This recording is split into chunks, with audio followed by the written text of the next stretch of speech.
Another busy day, and week number 1 of the North Dakota legislative session is in the books. Hello, everybody. I'm Scott Hennon. We're coming to you live and direct from the Peacock Alley American Grill and Bar in historic downtown Bismarck, and kicking off another edition of the legislature today. Glad to have everybody along.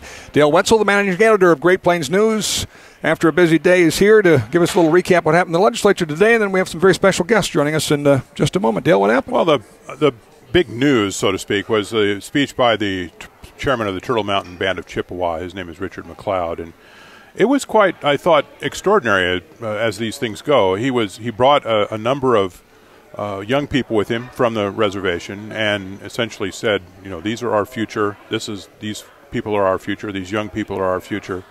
And if you don't like your prospects for the future, we can change them now. It was quite a nice opening. He has an interesting background. He's a retired postal worker. He's a business owner on the reservation, and he seems to have a pretty good understanding of what legislators want to hear, because he did ask for support. He asked for job training support from the state. He asked for support for purchasing land to enlarge the reservation, but he also said that tribal governments, including his own, need to be more transparent and more open about their own operations, how they spend money. And I'm sure that was appealing to folks that are going to be deciding, for one thing, whether or not to give another tribe, the 3 affiliated tribes, a larger share of oil tax revenue that's produced on tribal land. And I think that that's going to be one of the key things that is going to be asked in return for any changes along those lines, is that where is your transparency? Open your books up and let's see where this money has been going. Very interesting. Any other hot topics yesterday? Quite an extraordinary story from the cafeteria. A little more drama than they probably wanted yesterday. Anything else that caught your attention? After the tribal speech, after Mr. McLeod's speech, there was, I thought, an extraordinary thing that happened out in the Great Hall. It was essentially a ceremony to apologize to Grand Forks Senator Ray Holmberg, because his great-great-grandfather was killed in they call it the Minnesota Massacre. I'm not familiar with the details of it, frankly, but it was essentially a struggle between new settlers in Minnesota and the indigenous native Indians. And according to the people I talked to there were, frankly, atrocities on both sides. And Ray Holmberg said his great-great-grandfather was fishing and essentially was murdered by some Indians that came up to him and, you know, here's a white guy, let's take our revenge on him. And he was apologized to for this. And Ray said, I talked to Ray, he said he didn't even know about it, know that his grandfather had been involved in this incident until a couple of years ago. Fascinating. And he was given a quilt, and this quilt was draped over his shoulder, and he was put up in the front, and Cynthia Mala Lundquist, who is a former director of the Indian Affairs Commission, apologized to him and said, we all need to move forward now. It was very, very poignant and touching, I thought. I noticed a fair amount of folks buzzing about Lynn Helms' testimony today. And yes, I was there. He was very, I thought he was a bit hyperbolic, actually. He said, boy, now what's going to happen to us in North Dakota is they, meaning people who oppose oil production, they're going to use the Endangered Species Act on us. You know, they're looking for subspecies of animals in oil grounds so they have a pretext for shutting us down. I mean, I don't doubt that he believes that, but it came across as kind of hyperbolic. I guess that'd be the term I would use. I talked to some folks afterward, and they said, well, the reason, to the extent that endangered species exist in oil production areas, is because the oil companies moved there. It isn't because the endangered species decided it was a good idea to go, let's go, you know, move into the middle of a 1,200-acre spacing unit. So interesting. But I mean, what his point is that what he was arguing in favor of was he wants $1 million essentially for legal fees against the EPA, the Fish and Wildlife Service, and any non-governmental organization that might be trying to mess up the oil thing in western North Dakota. And he was trying to make the case for that money, and he was saying, well, we have these threats. The word he used was risk, actually. We have risks.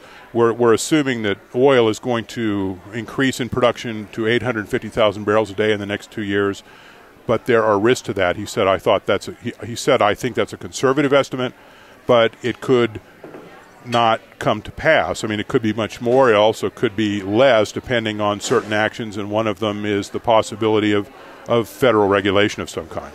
More of a recap of the business in the legislature today coming up a little later on in the program, so stay tuned for that. On Thursday evenings, we're going to do something very unique that is actually the brainchild of Andy Peterson, who heads the newly rebranded GNDC, and he is among our guests tonight. He'll be here every Thursday along with other guests. He's invited some folks today, so we'll turn it over to Dale to chit-chat with Andy a little bit about the plan for Thursday nights and then introduce our guests. Well, we're going to talk about issues before the legislature. I think that's the best way of putting it. We have Mr. Andy Peterson, who is the president of the Greater North Dakota Chamber of Commerce. We have Bill Shalhoub, a businessman in Bismarck, a lobbyist for GNDC, and a general man about town. And we have Mr. Mac Schneider, Senator Mac Schneider, the Senate Democratic leader in the North Dakota Senate, and also frankly, a world-renowned former college football player who's been kind of suffering recently because the Bison apparently have been dominating the airwaves and not the rightful UND Sioux, or UND, whatever they are. Sioux's fine with me, Dan. UND. So, Andy, what do you think? What do you think about the first week of the session? First week of the session, in my mind, is pretty much the first week of the session. People are finding their chairs, figuring out where the cafeteria is. And a lot of bills are either being held or agency bills are being heard. So, pretty typical first week of the session. A couple of surprises in there from time to time, but overall, I think people are just kind of figuring out where they want to be and what side they want to be on. Mac, why don't you tell our listeners what an agency bill is? An agency bill is basically what it is. It's a bill that is filed by an administrative agency, say North Dakota Department of Human Services. They may want a technical change to the law, and so they're the experts, they're the bureaucrats who have to live with these statutes that we pass once every 2 years, and they get to pre-file a bill. They were due, I believe, December 6th, and so they're in the hopper right away, and the committees get to hear those first before they hear bills that are introduced by legislators. Yeah, pre-filed bills, as we refer to them, they are introduced early. That way the legislative committees have some grease for the wheels once the committee hearings begin. What's your impressions of the first week, Bill? About the same as Andy's. I think the first week is the first week. It was interesting, I think, to see the governor's the budget reduced in the agency bills. There's also a bill put through appropriations for all of the agency budgets for all the departments of government. And while you get some flavor of that in the governor's first speech or to the pre-session, and then maybe in his State of the State, when you actually get to see the numbers as they flow through the agency bills and the specific programs the governor is promoting and endorsing, which are all in the various bills in commerce or in human services or whatever department it is, where you really get to see how much money we're talking about for whatever program, and you get some idea of where you're headed down the line in the very important subject of where our money is going to be spent. Mac, what impressed you about the first week? Anything? I mean, anything extraordinary? I always enjoy the first week. It's certainly an honor to hear from Chairman McLeod today, to hear from the governor earlier this week, and I thought the Chief Justice's address was also well received, very direct, very to the point, not much flash. And so, the pomp and circumstance of it all, it's fun, but now it's really time to get down to work. We've got bills on the floor already tomorrow that are going to be heard by the full Senate, and the action really starts tomorrow and next week. Yeah, we have I think it's 23 or 4 new legislators, and they're probably thinking, boy, this stuff is easy. But, they'll start getting a real taste of it, I think, next week. They will.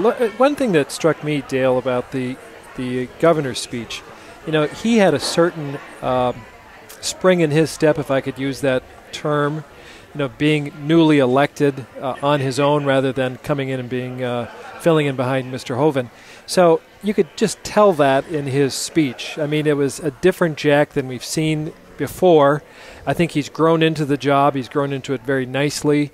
And it really showed in that speech at the legislature this week.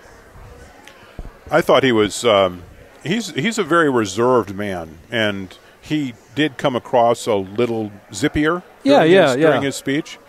He's very thoughtful. Yeah. I mean, when I say reserved, I don't mean it to be critical. He's very cautious. He's very reserved. He's very kind of inscrutable in some ways. I mean, it's very interesting it was very interesting when he was in the legislature and the chairman of the Appropriations Committee to watch him up in front, watch him react to what people said and what people did, and he's just kind of looking and going, okay. And he's a very, I wouldn't want to play poker with the man. I mean, he keeps his options open. He keeps his innermost thoughts to himself, and and plus he's frankly extremely smart man. He is. But we saw a different Jack at that speech. I thought so. I think maybe less than I think it was maybe a little less different than you might think, but it was different. Yes, a little zippier. I thought it was well delivered too. Where he singled out the soldiers and their families and thanked them for their service. I don't think there was anybody in there who didn't have a tough time keeping it together, and so I thought that was very well done. Yes. Well, he pointed out other folks in the speech as well. Deb Anderson from Summers Manufacturing, who's winning the Manufacturing Woman of the Year in Washington, D.C. She was there with her family, and that was a proud moment to see that a woman from North Dakota running a manufacturing company was pointed out. So, who started the tradition in North Dakota? I know it's been done at State of the Unions in Washington for a lot of years, but maybe Bill and Dale would probably best remember. When did they start pointing on people in the balcony? Kind of. Ed Schaefer did it. I think Ed started it. I don't know if he started 92, 96. I know that Governor Hoeven used that ploy or used that thing for very effectively during his terms as he was trying to highlight whatever big program he was rolling out. His first session, I think his big rollout was the extra teacher pay. Yes. We were going to do that, and then the Department of Commerce, those kind of things. And he used those people to bring forward or to highlight that and to try to show up front why I think it was that time it was about $60 million that we're asking for extra pay for teachers. That would have been 2000. Why that was so important and why we had to pass that at that time, at a time when we really didn't necessarily have that much money. It's just hard to believe in 12 years the game has changed that much that now we've almost $60 million while we can handle that with no problem. Yeah. It's a nice touch, though. I think it's nice to hear from people all around the state and sprinkle around. I'm racking my brain trying to think if Governor Sinner did it. I don't think so. At least he didn't. I know he didn't do it to the extent that Ed Schaefer and going forward. I mean, Ed Schaefer, frankly, made a huge deal of the state of the state. I mean, he was giving them every year, which I thought was a little much, frankly. And one time he did a telemedicine demonstration in front of everyone when he did his State of the State address, and the doctor poked something in his ear and was giving him an ear exam. And I asked him about it later, and Ed Schaefer, who was famously self-deprecating, said he was just worried that the light was going to be shining all the way through. And it's also nice, Andy. I think that there's a recognition, and nothing against the legislators in the hallways, but there's a big reason that North Dakota is as prosperous as it is, and it's a private sector that risks a lot of capital, and it's a good way to recognize them. More so than obviously politicians of both parties tend to take credit for great things happening, and really it's a lot of private sector folks that are rolling up their sleeves, and so I like the recognition of it. I do too, and really, I think we should probably bring in the dinosaurs that died and recognize them as well. Some old peat moss, a couple 100 million years old, would be deserving of credit as well. But I do think that the State of the Union, as I said earlier this week, it's an appropriate time to reflect on North Dakota's accomplishments. Certainly things are going well. But the next 80 days are going to go fast. And so let's have the cheerleading stop for a little bit. Let's focus on our work because we have amazing opportunities in front of us. And if we're saying how good things are going to or are right now, we're going to lose sight of those opportunities. So now it's time to get down, get your face in the bill book, and do some good work on behalf of the people. I wanted to ask a question of all three of you gentlemen. Do you think that there's a dearth of big ideas in the legislature, especially given the fact that we have so much money? We have had one. We haven't talked much about it, but that is reducing income, business tax, and property tax all by a third.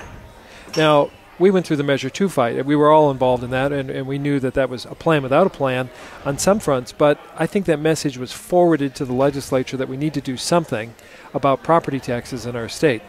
And so I think that's a big idea. I don't think we're totally without a dearth in that department.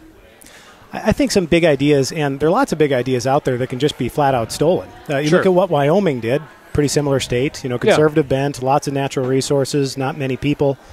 Even little old Wyoming took $400 million, set it aside as an endowment to permanently fund merit-based scholarships. Those are the kind of big ideas that we need. That's true. And that was something, Andy, that you and I worked on as part of North Dakota 2020. Yes. One of the recommendations that came out was a scholarship endowment. Right. And the beauty of it is, if you set it aside once and don't dip into the principal, that return on investment is always going to be there, even after the last drop of oil is extracted from the ground. So those are the kind of big ideas I'd like to see us talk about more. Sure. Mac, we're going to have that chance when we talk about the Legacy Fund. Mm-hmm. I think that if I remember the numbers correctly, we're going to start out with $1 billion at the end of this biennium in that fund. More than that, I think, yeah. It's going to exceed $1 billion, and that's from a projection at the end of the last biennium of about $750 million. So, and we can't touch it for 6 years. It's going to grow. But I think there's going to be a bill in that's going to talk about starting to study when the interest starts to be paid out of that, and if the interest is if the principal is $4 or $5 billion, that's a lot of money that can be used for the kind of things that we're talking about, assuming you don't need it to maintain other programming at that stage, that there's a good cash flow. But I mean, that's the kind of thing that the interim and the current legislature can talk about, as how do we use that to further our growth into into this century or even into the next century, and those are the kind of things I think we're all talking about, where we're not talking about North Dakota the next biennium, but we can be talking about North Dakota the next 20, 30, 40, 50 years, and how do we make sure that we can continue this prosperity for that long, even if there is some kind of blip on the horizon. I agree. The Legacy Fund in particular really presents an opportunity, and the fact of the matter is I don't think we have to wait. I mean, we could do it with the snap of our fingers right now, what Wyoming did with their Hathaway Scholarship Program. And so the Legacy Fund is going to be there. It was created by constitutional amendment, could be changed by constitutional amendment. What I worry about if we wait is that there's going to be a demand to give this money back like they do in Alaska, give out free money. And I think that would be short-sighted. Come up too, Absolutely it will. Well, and constitutionally, Mac, we can't do that right now. So, well, we amended the Constitution to create the Legacy Fund. Somebody could amend it again. You're right. I think we've done it 100. Yeah, let's hope we don't go to that. Yeah, I think I think the GNDC and the legislature were the primary sponsors of the Legacy Fund, and offhand, we'd have a real hard time with that. Absolutely. We have to get it going. We have to get it down the road. We have to develop the outcomes out of it, so that the people can see what the positive outcomes may be. We would really have a hard time changing it at this point to reflect something like a straight giveaway. Absolutely. I was thinking, Mac, agree. all you need to do is call these scholarships strategic investment and improvement. I mean, that's going to have $1.3 billion, according to the estimates, by the end of or by June of 2015. Even the Foundation Aid Stabilization Fund, which is a sleepy old fund that we needed when Foundation Aid was crumbling back in the 90s, I believe, you could fund these merit-based scholarships on that. There was a proposal to that effect last session. So Legacy Fund somewhere else. The key is permanent investments that pay off after the boom is It's quite over. a joy to have all of these funds to choose from. That's It right. can do so much. Andy's going to have to leave in just a little bit because there's the big event tonight that the Bismarck Mandan Chamber of Commerce is hosting, and we got just They're a couple. probably wondering where you are right now. I snuck out. He literally is going to be introduced in about 9 minutes. So Okay. it's a good thing we're close to the Civic Center here at the Peacock. That's But right. Andy, anything else from GNT's perspective before you jet out of here about week one and the weeks ahead? Well, again, I think it was an average first week by all accounts, but I think it's going to be a great session. I do think, to Mac's point, there's going to be a lot of folks coming to the table with ideas, and we need to make sure that the best ideas survive, not the ones that are, a little off. So What's your top priority? our top priority, of course, is tax relief. We want to see that happen. Our goal is to make North Dakota the #1 business climate of all 50 states. Wyoming is currently #1. We're #7. So we got a ways to go. So we'll work on that. And we think that brings prosperity to everybody, the opportunity for good jobs here in North Dakota. There might be some people listening say, wait a minute, Andy and GNDC want tax relief. Weren't they the primary opponents of the Measure 2 debate? Talk about how those reconcile. Well, how they reconcile is that Measure 2 was a plan without a plan.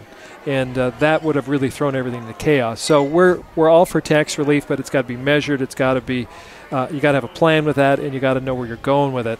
That didn't happen with Measure 2. So we fought Measure 2.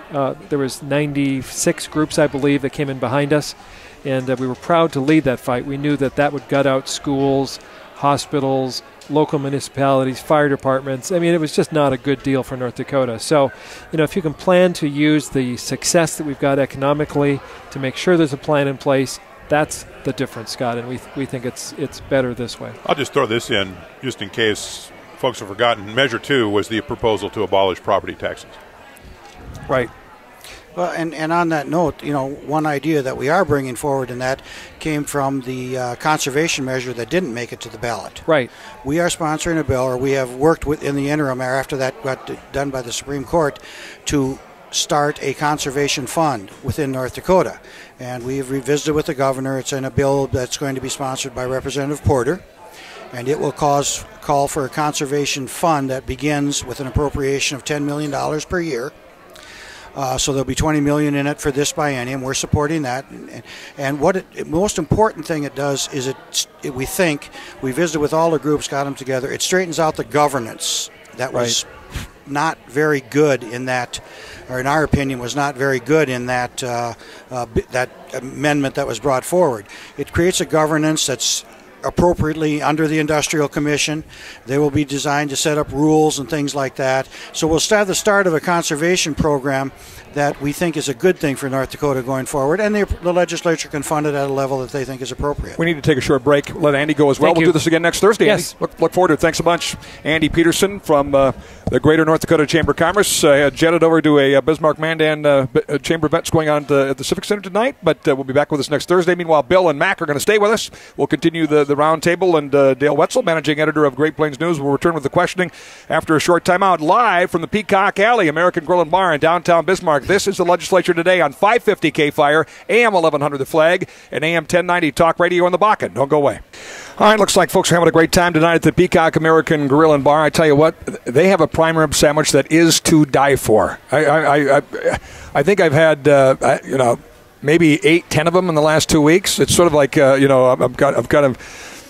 Is this part of the low-carb diet or something? Well, I got to the point where I didn't eat anything after breakfast yesterday. I thought I'm going to return to my old fighting weight of, I got to be careful here. I don't know how you legislators do it, for crying out loud. When you get away from home, you just one restaurant meal after another. The problem is some of them don't. I mean, I was at the Capitol Cafe today, and the food was great there. They had a little...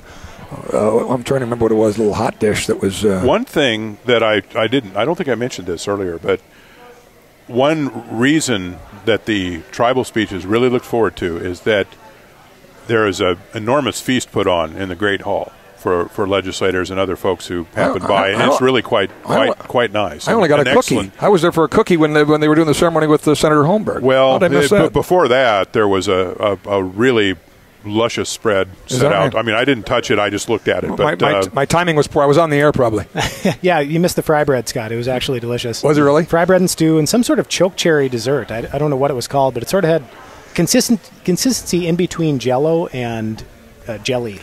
But they're famous for putting on the dog, so to speak, a wonderful spread. The hospitality is incredible. I got a star quilt last night presented to me. All the leaders of the legislature did, and it really bowls you over how generous and hospitable. It is. That is really neat. That is really neat. And I saw the tail end of the ceremony with Senator Holmberg today too. I know exactly what you're talking about. It's pretty it's very poignant. I mean, I think I've seen a lot of these things, and boy, this one just got me choked up a bit, actually. Yeah, it was interesting. Anyway, I was a long way of saying the food's great at the Peacock.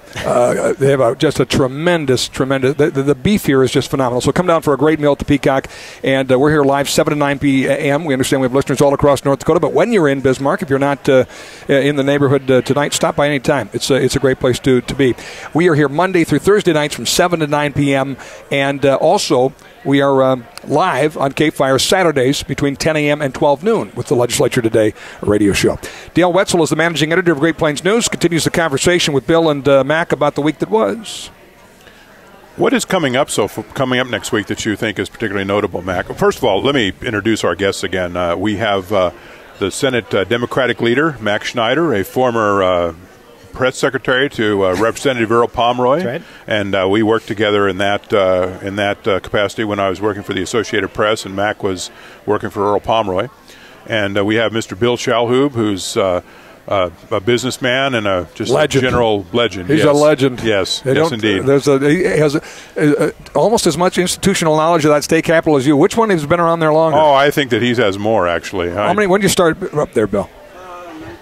1978. 78, so you got Dale beat by what, 5 years? Yes. Yeah, how about that? 1978, 5, 6 years. I was a new young general manager of the then Kirkwood Motor Inn, today the Ramkota. Yes. And they said, if you're in Bismarck, you have to be involved in the legislature. You have to lobby on our behalf. So start getting your butt up there. And he took that very seriously. Yeah. We do have a bit of breaking news that I have to come in with. Evidently, there's a power outage in downtown Bismarck that so far has not affected the Peacock, but the power is out at the Bismarck Civic Center, where there's 1,000 people at a banquet for the chamber. So Andy will be back any minute. But also areas south and central Bismarck right now not affecting where we are, and so this part of downtown Bismarck, and also obviously the Cape Fire studios. But the city is working on the problem. They are aware of the problem, and evidently there might be a potential drop where you are, depending on how they are readjusting the power grid. So just a warning to let folks know that that's what's happening. The officials are aware of it, and they are working on it. So Operation Chaos is proceeding apace. Yeah, well, the winter storm warning's coming, but I didn't hear yet, so I don't know. That's kind of odd that there'd be a power outage. But anyway, go ahead, Dale. Sorry. I was. What do you see coming up next week and the month ahead that is going to be particularly notable to you, Mac? Well, in large, the pieces aren't exactly set yet. The bill introduction deadline, at least on the Senate side, isn't until the 28th. So, guys, hang on one second. We just got a drop we renegotiated here, so they're playing a little music. Just hang on one sec. Repeat the question when we come back, Dale, and I will. And Mac. Just sorry about this. Is that the power? It may be. Yeah. I don't know. It's a phone exchange thing. It's not power here, but it did renegotiate at the same time, so that's kind of weird. Oops. Yeah, hang on 2 seconds here. It's showing data. It's showing like it's trying. Okay, I need to call back. Okay, FirePots, connect. We are reconnecting. Does Gary know how to do this? No. Oh, boy. Which is why I'm moving to Bismarck. Let's see here. Here we are. We're back. Hang on one second.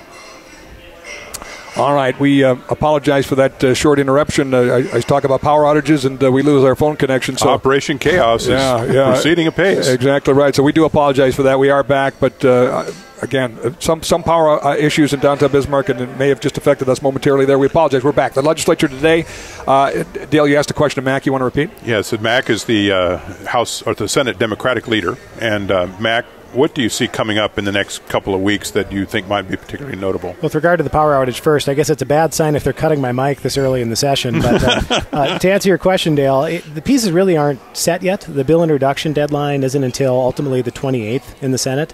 And so it's still, forming and congealing here on the Senate side. What I will think you'll see is the Appropriations Committee start to deal with infrastructure needs out west, and that's going to be a big debate. Obviously, the governor's identified some needs. I think we'll have some that we probably add to that. So that'll be a vigorous debate.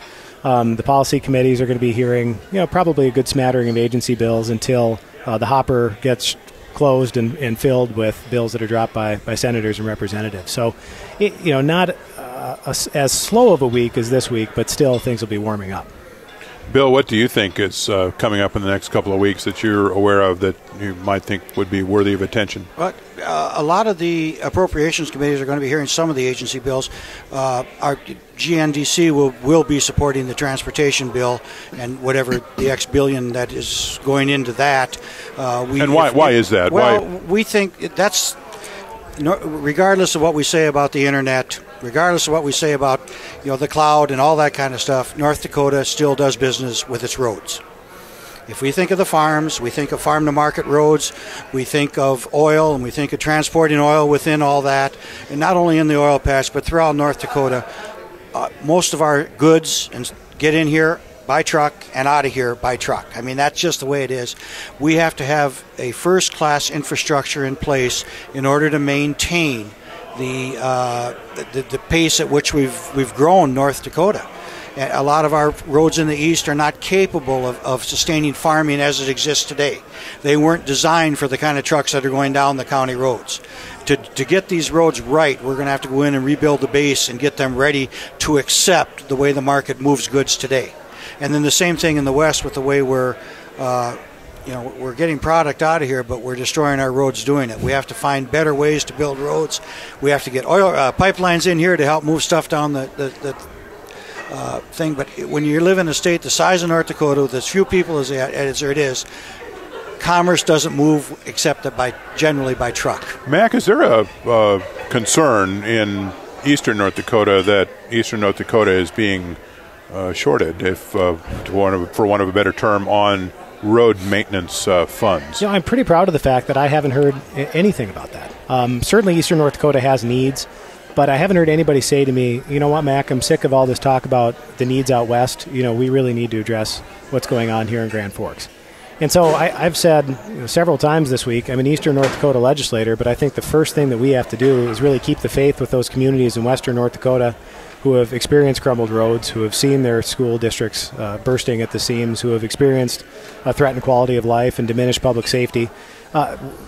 North Dakota is often described as a one small town with long roads. If Williston was right next door to Grand Forks, I don't think any of us would think twice about helping that community. It doesn't matter that they're across the state. We got to do the same thing. We'll Dale, bring up some of this is next week. I think you'll start to hear some of the agency reports. Today you heard from Lynn Helms. Next week, Great Plains, Upper Great Plains Transportation might be in with their report on the state of the roads and how they see it, and the kind of money that we're going to need, not only this biennium, but maybe extending 2 or 3 bienniums into the future in order to get our infrastructure to the point where it can go into a maintenance thing instead of all the catching up that we're trying to do. It's real hard now because even the plan that they announced last biennium, the governor said would take 5 years to complete. Well, we're 2 years into a 5-year plan and we're redrawing it. So it's going to require a lot of money, which we're going to support, but it's going to require some patience too, that we have to get a few years down the road in order to accomplish, because the job that's needed to be done is massive. Just to switch subjects a bit, I wanted to bring up something that came up just the other day, and is I know a subject that Mac is quite familiar with. It has to do with the limitation on college student tuition, not tuition, but fees. Mm-hmm. The fees that college students are charged to go to school in addition to tuition. And the chancellor supports making the sort of limitation that you proposed 2 years ago permanent. And I wanted you to talk about how you think that'll be received by students. Well, I think it's progress. The students that I represent, and just for a little background, I represent District 42, which is half students. The University of North Dakota is right in the middle of my district. I think the median age is 23. And so the cost of getting an education in North Dakota is incredibly important to the people that I represent. And tuition's been a big issue for a long time, but we have put caps on tuition the past couple of sessions. But not until recently have we addressed the issue of fees. I introduced a bill last year, ultimately enacted into law, that caps student fees at 1% relative to tuition, mandatory fees, that is. The state board came out in opposition to that bill in 2011, and now they've adopted it as their own. It's an agency bill. So that's the way you draw it up, Dale. That's what you want to see happen. I know the North Dakota Student Association came in and testified on behalf of a permanent 1% cap on mandatory fees, and they're going to get it. Looks like the chancellor is cooperating on that. And so, the students are lobbying, the legislators are hearing them, and that's exactly what you want to see. What sort of concern is it to the business community, Bill, about escalating college costs? Well, it is a concern. we have been large drivers of the cooperative effort that's going to be needed between the university system and the business community in order to provide all of the graduates that are going to be necessary, into the future. So it is a concern, and we want the university system to be adequately funded. Now, we're not sure what that means, and we really don't necessarily testify on that for or against. We think that that's one area that the business community should leave to the legislators. One proposal that the governor made in terms of the recalculating or the redistributing the distribution formula to higher education, we think has a lot of merit. I think there's a catch-up number in there of about $21 million in order that has to be put into the pot in order to make the whole thing work. But it's an outcome-based.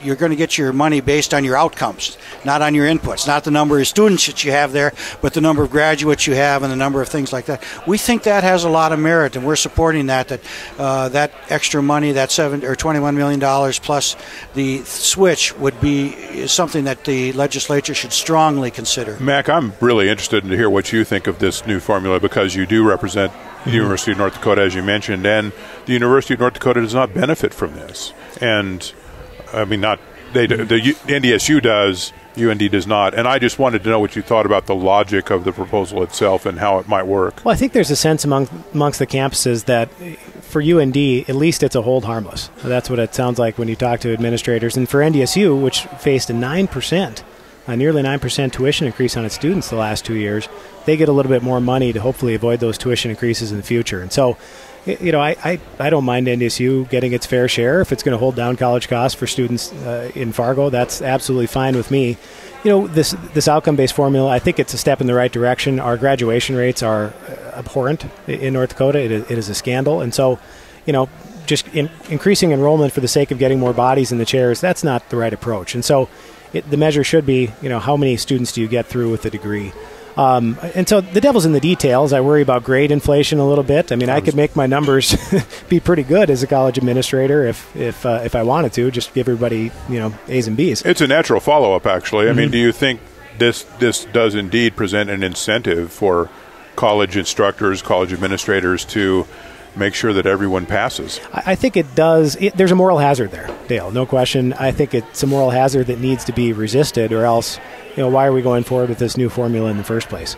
So we've got to be good faith actors here. We've got to make sure that we're not just passing students through, but making sure that they get a degree that's meaningful and that they leave with skills that are going to make them employable and productive members of society. I have a K through 12 question on the education funding mechanism that the governor has rolled out early on that you were describing in very precise detail for the listeners last night, Dale. By the way, that was probably one of the best 3-minute summaries of I thought it lasted 20 minutes. A very complex system, but I didn't hear a lot of favorable chatter in the hallways today in the Capitol about it from legislators, which I guess is not unusual. But Mac, I was kind of curious what you thought so far, and Bill, you as well. Well, speaking of the devil being in the details, we're still sifting through all the details on that one. I know there's some concern out there amongst districts that are growing quickly, like West Fargo, Fargo Public Schools as well.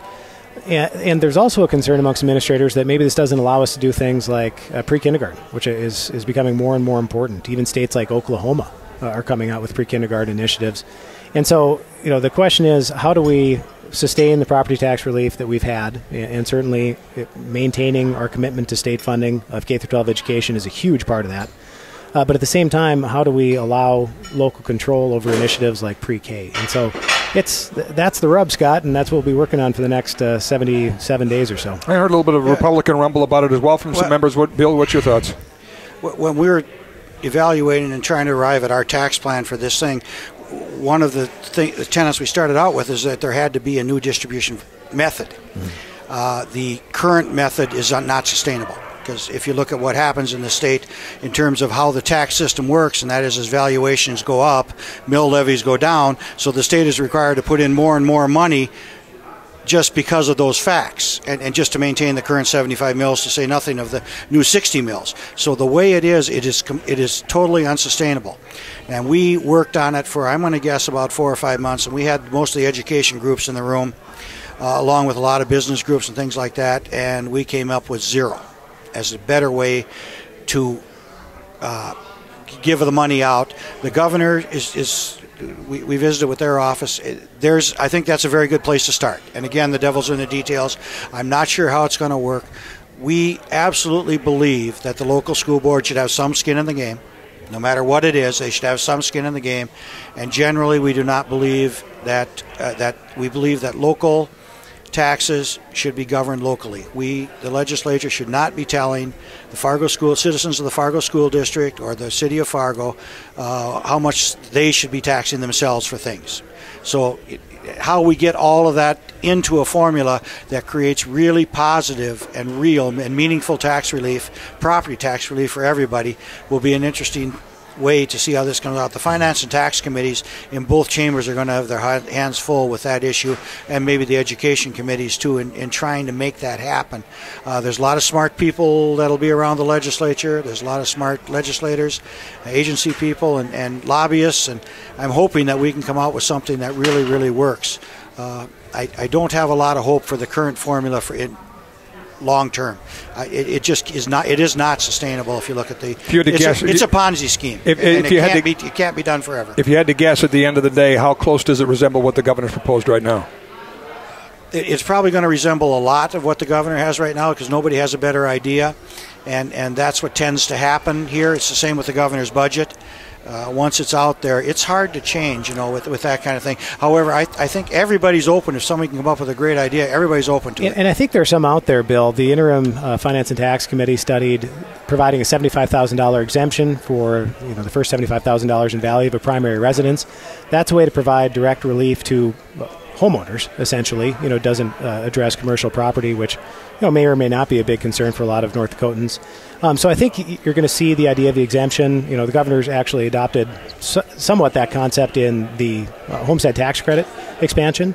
And, K through 12 education, obviously, huge part of the property tax burden that we all face in North Dakota, but it's only about half. There's counties, there's cities. And there are park boards, too, that levy property taxes. So an exemption cuts through all of that, rather than just dealing with half the pie, which is what we're doing with the K through 12 buy-down. About 5 minutes left in our conversation with our guests. What people are staggered by, I think, on the governor's plan is the sheer size of it. I mean, I think that one of the things that I hear is that, man, that is an enormous spending increase. But Dale, a lot of that is one-time spending. Yes, and that's a place to put it. A lot of it is tax relief. I'm talking about the school. I'm talking about the school portion, actually, because you have your per student payments going from $3,000 to almost $9,000. It's a large increase. Yeah, well, it is, but we've got the money, and education is one of the things the state does. It's always done it. We've been between 50 and now we're over 70%. So it's a natural place for the state to put their money rather than be involved in the other political subdivisions. And I suppose it's technically spending, but at the same time you're buying down local mills and giving people a property tax cut. So a lot of property owners out there don't mind some of this oil revenue buying down their taxes. That's true. It is somewhat misleading, frankly, to describe it as spending. And 2 years ago and this year, our statewide property tax is probably 1.5% of valuation, somewhere around that on a statewide average. We would like to see that get down to close to 1%. So somewhere, if we can get into that 30, and if we can lower everybody's property taxes by 33%, that's real savings for everybody in North Dakota. The big concern that I've heard, the biggest concern, and I'm sure, Mac, you've heard this because there's folks in your caucus that are clicked into this.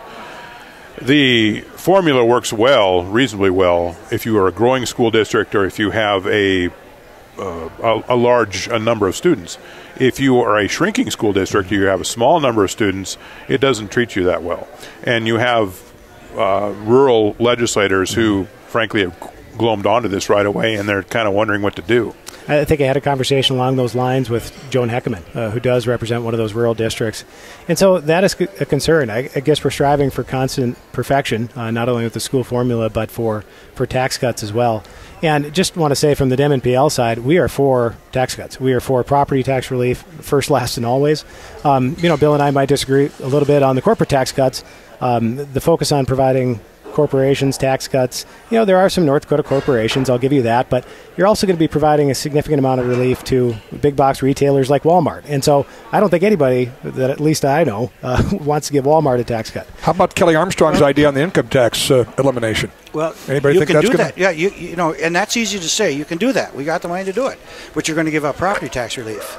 And the problem with doing that is that all of Senator Schneider's colleagues on both sides of the aisle came here with the number one objective from their constituents. Absolutely. To lower property taxes. Definitely. And so politically, nobody's running around saying, I want my income taxes lower. They're saying, I want my property taxes lower. The best story I heard about this was from Bob Stingham, who's no longer with us, unfortunately. Rest his soul.